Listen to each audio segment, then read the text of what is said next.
La lecture des hautes politiques.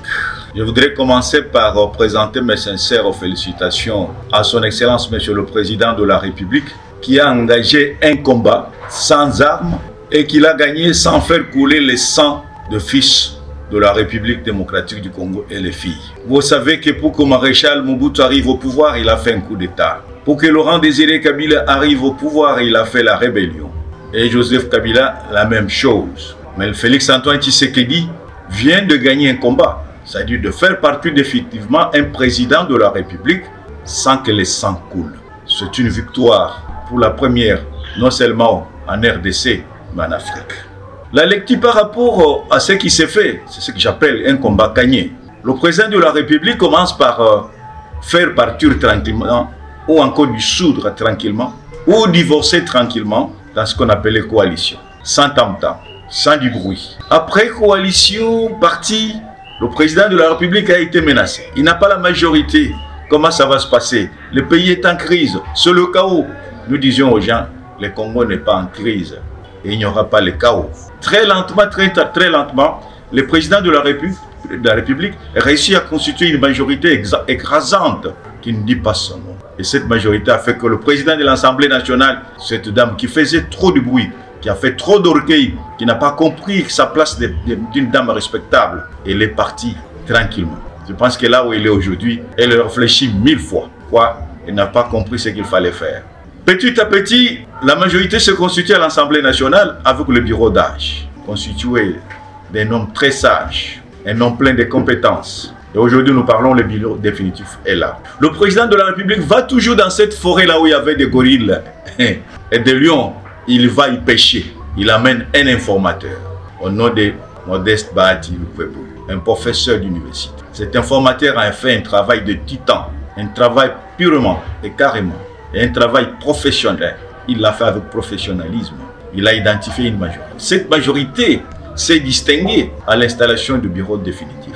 Nous avons aujourd'hui le bureau définitif de l'Assemblée nationale. Et pour vous dire que le président de la République est un véritable leadership, l'honorable Jean-Marc Kabound, qui était chassé comme un petit chien dans un berger, il est revenu avec tam-tam. Avec sérénité, Jean-Marc Kabound est dans son fauteuil de premier vice-président de l'Assemblée nationale. Que dois-je dire encore de Félix Antoine Tshisekedi?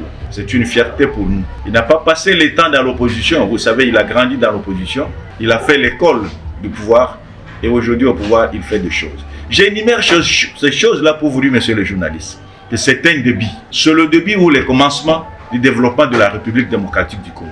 Parce que pour qu'un pays se stabilise, il faut commencer par stabilisation des institutions qui sont censées stabiliser le pays. Donc, avec ce que Félix vient de faire, il est à la recherche de stabilisation des institutions. Je pense que ce matin, on va régler le problème avec le Sénat. Dès que nous avons le bureau définitif du Sénat, nous avons la deuxième institution de la République qui est le Parlement, qui sera complètement stabilisée. De l'autre côté, la justice, on n'en parle plus. C'est déjà stabilisé. Et ce qui reste, ce que nous demandons au président de la République, c'est de nous sortir un gouvernement digne de son nom. Et ça fera le crédit. Tous les Congolais se mettront au travail. Le travail, ce n'est pas le gouvernement. Le travail, ce n'est pas l'Assemblée nationale. Le travail, c'est le peuple, comme il l'a dit lui-même, le peuple d'abord. Donc, il faut que le peuple accepte ce que le président de la République fait, même dans une mesure, ou encore dans une décision que nous appelons la quinine la plus amère. Le peuple va consommer parce qu'il aime son président, il l'accompagne dans toutes les actions. Donc, là-dedans, il faut que le président nous sorte un gouvernement pesant, un gouvernement composé des hommes compétents, les hommes transparents, les hommes qui pensent au peuple de la République démocratique du Congo. Et passant après le gouvernement, il fera la même chose pour les entreprises de la République, les entreprises d'État, les entreprises publiques comme nous le disons couramment, parce que ce sont ces entreprises publiques qui constituent l'instrument de mobilisation de recettes pour permettre au président de la République de réaliser le programme ou encore d'atteindre les objectifs de sa vision. Donc, il faudrait également penser aux entreprises publiques. Juste après le gouvernement, il ne faut pas que des choses continuent à tarder.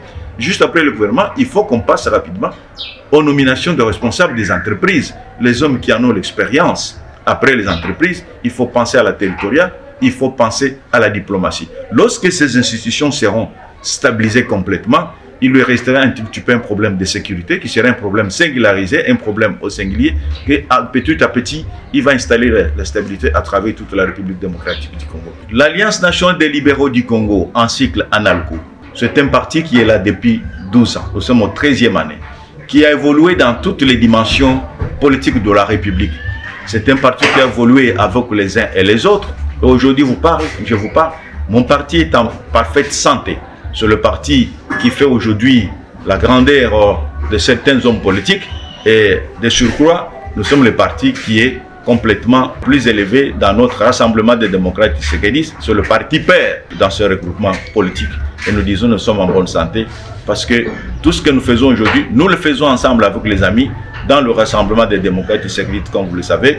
Bon, nous avons M. Sylvain Mutombo qui a la direction des affaires et nous essayons d'évoluer comme il faut évoluer. Le mot que je peux dire, c'est de présenter le vœu de meilleur parce que les Français disent mieux vaut tard que jamais. Meilleur vœu, une bonne année, une année heureuse 2021 à tous les moines et à toute ma base de Lukunga, non seulement de Lukunga, je suis le président national, à tous ceux qui se disent ANALCO, à tous les membres d'ANALCO, comme nous les appelons, les moines de l'ANALCO à travers la République, nous le disons, une heureuse année 2021 que nous appelons déjà une année électorale, parce que nous devons mettre en place des stratégies nécessaires, des stratégies convenables pour affronter les élections de 2023 dont nous pensons reconduire Félix Antoine Tshisekedi Lombo et dont nous pensons qu'ANALCO, avec le rassemblement des démocrates tshisekédistes, doivent amener la majorité parlementaire au président de la République.